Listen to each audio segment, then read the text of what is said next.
Well, hello and welcome to another Faith, Philosophy and Life from me, Mr. Shelton. I do hope that you are doing well. This is the final unit, final lesson, shall I say, in the Religion and Social Justice unit. And I think it's probably the most shocking. Last year, slave traders made an estimated $32 billion. That's more than Nike, Google and Starbucks combined. Is that true or false? Here's our cheesy intro sequence.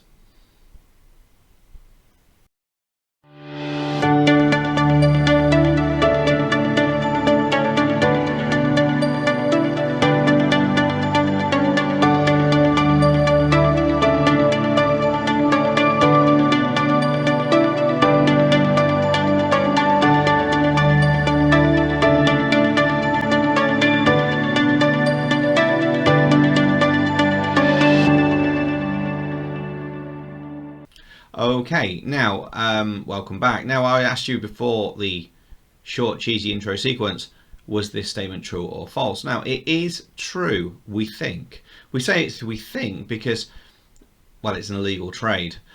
So we don't actually know for fact, but it does, we believe it to be a true statistic, which is shocking, actually, when you think about it. The slave trade is the fastest growing illegal industry in the world, as we're going to go on to think about. Now, the slave trade goes by another term, which is people trafficking.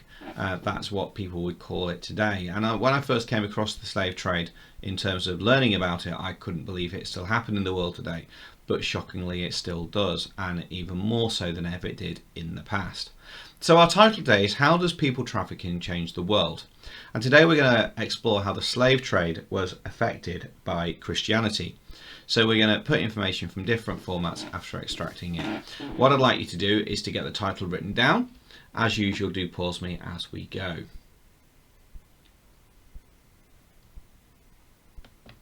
So a good outcome will be if you can state how William Wilberforce's faith affected his life's mission. Great if you can explain how Bible quotes that affected William Wilberforce's life. And even better if you can evaluate how people can best sort out the slave trade today. During today's session then, we've looked at a picture. We're going to do a 6 Ws like we did last time. We're going to look at media clip, stop the traffic. You're going to look at some case studies about slaves today, and then we're going to do a reflection task as well. So to start off with, let's think about William Wilberforce. He may be someone that you might not know much about, but he's certainly a very influential person. What I'd like you to do is I'd like you to construct a 6 Ws mind map. Just write this down. I appreciate you may not know the answer to these questions, but at least lay it out for me. So 6 W's to the middle: who, what, why, where, when, and what difference do they make as well. So let's lay that out now. You'll need to pause me and then unpause me when you're done.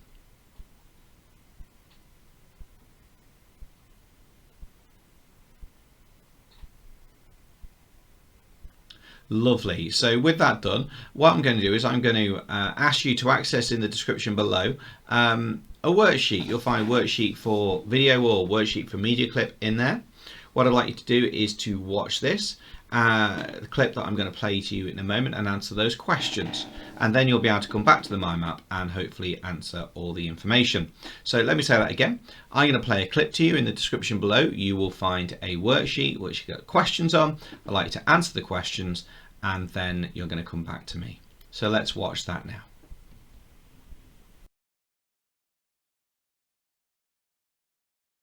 By the late 1700s, British slavers were capturing as many as 50,000 Africans each year and taking them to the Americas.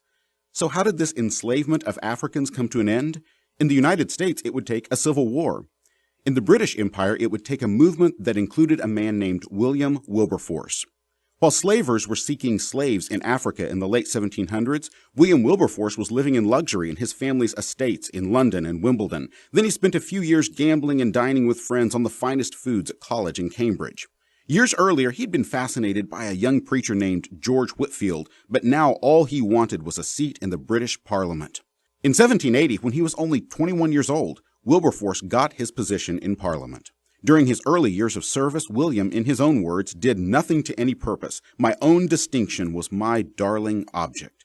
Then in 1785, while on a trip across Europe, the emptiness of William's plush life began to gnaw at his soul. Finally, in the spring of 1786, following months of dark depression, William Wilberforce trusted Jesus Christ alone to transform his troubled soul. As a new believer, he thought about abandoning his political position, but John Newton, the ex-slave trader who had penned the hymn Amazing Grace, urged Wilberforce to use his parliamentary position for the glory of God. A few months later, Wilberforce received a letter urging him to work to end British slave trafficking, and he began to turn his efforts toward this goal. Now, despite his personal charm, Wilberforce was a clumsy political strategist at times. He and his friend Thomas Clarkson introduced legislation to limit the slave trade in 1789, 1791, 1792, 93, 97, 98, 99, 1804, and 1805, only to be defeated every time. Opposition to Wilberforce became so fierce that one friend feared he would be barbecued by African merchants and eaten by Guinea captains. Finally, in 1807, the efforts of Wilberforce and Clarkson combined with the news of a slave uprising on an island known as Haiti to turn the tide. Parliament outlawed the slave trade in the British Empire. The circle around Wilberforce then turned their efforts toward abolishing slavery itself. Poor health forced Wilberforce to resign from Parliament, but Clarkson and others continued this campaign. In July of 1833, 3 days before William Wilberforce died, it became clear that they had the votes they needed to end slavery in the British Empire. The next month, the House of Lords passed the Slavery Abolition Act. 30 years later, slaves were emancipated in the United States as well. Christians rightly celebrate the impact of faith on the abolition of African slavery, but it's important never to forget that slavery didn't go away in the 19th century. In fact, in the opening decades of the 21st century, at least 12 million human beings live in slavery. Each year, more than 500,000 men, women, and children are transported as slaves across international borders. 70% are female, half are minors. May God raise up a new generation of men and women like William Wilberforce to bring an end to slavery in this century as well. Okay, so with that watched, hopefully now you can complete your who, what, why, where, when. I'll give you a clue. The who is William Wilberforce. Don't overcomplicate this. See what you can do. Pause me now.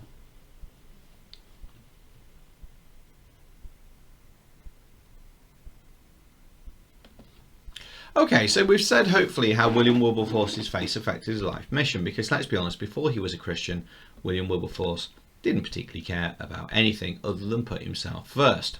What Bible quotes could be used to support him? Well, hopefully you can be thinking things like treat others as you like to be treated, love your neighbour, made in God's image. I keep coming back to those three. They underline very clearly what we have done during this unit. What I'd like to now do is to draw our attention to stop the traffic and this idea of people trafficking today. To do that, I've got a couple of quick clips I'm going to show you. These are very quick. These are from an organisation called Stop the Traffic, which are a Christian organisation. These are a little bit dated, to be fair. They were recorded about 10 years back, but the information they have in them is excellent, and I'm going to give you some more up-to-date statistics in a few moments. Suffice to say, what they hoped to be done wasn't completed. So let's watch this now and see what their dream was.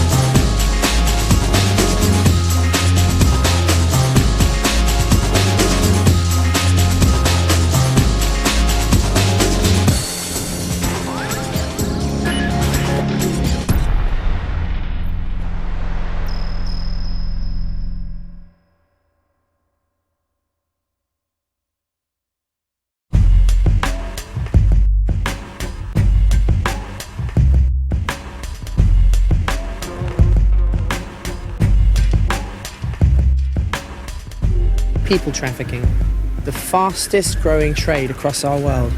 Every minute, every day, men, women and children are being transported, used or sold against their will. They are the victims of trafficking. Right now, as you watch this film, trafficking is happening. People are being herded across borders, across continents, sometimes in groups, but they are often trafficked alone. They live in terror. Others watch their every move. They treat them like cattle. But the truth is, they're not just a statistic. These are people. Someone's mother, someone's child, and they're dreaming of freedom.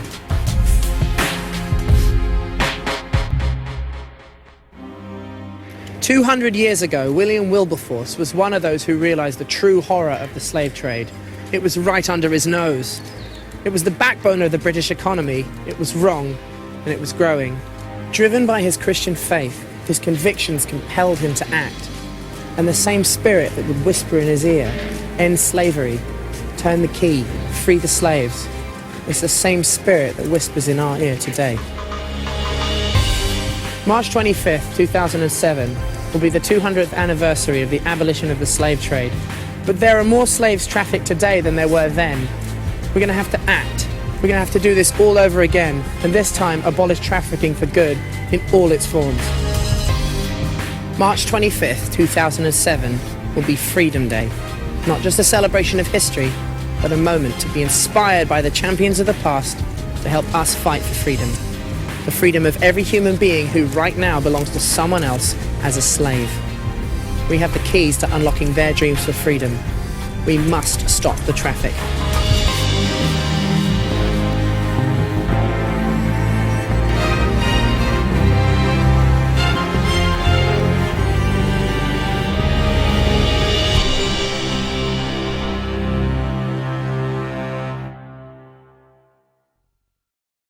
Okay, so with that scene, William Wilberforce, or shall I say Stop the Traffic, have a brilliant dream. They are very, very active at trying to end trafficking. We're not there yet by a long stretch, even though it is highly illegal. These are some very shocking statistics.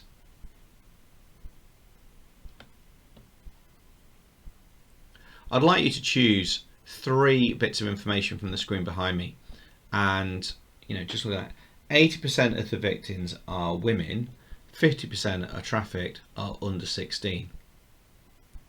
1.2 million children enslaved every year. It's just shocking, absolutely shocking. Look at where slavery comes from, for example. Where do most of the slaves get trafficked from? Okay, so what I'd like to do is, as I was saying, 2 or 3 statistics. Can you get them written down in your book about the slave trade today, please?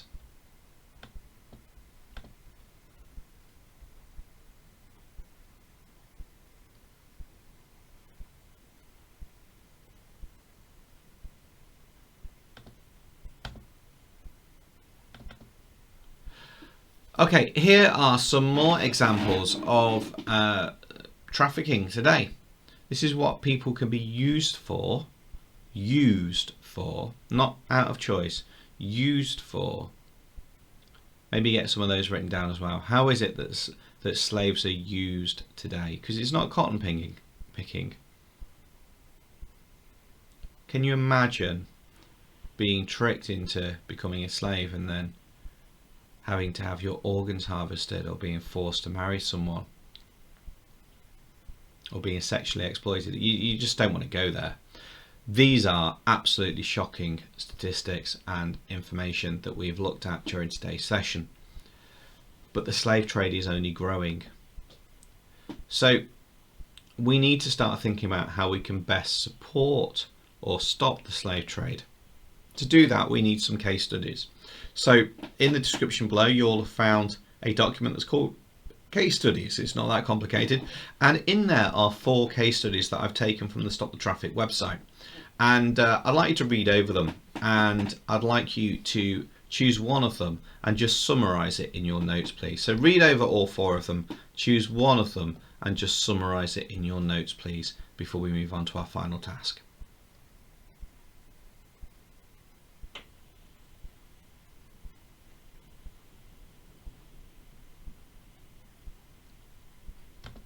Okay, so this is our final task. I've not done it as an exam question because I really want you to have a bit of chance to reflect on this. How does Christianity influence slavery? That's my question for you. How does Christianity influence slavery?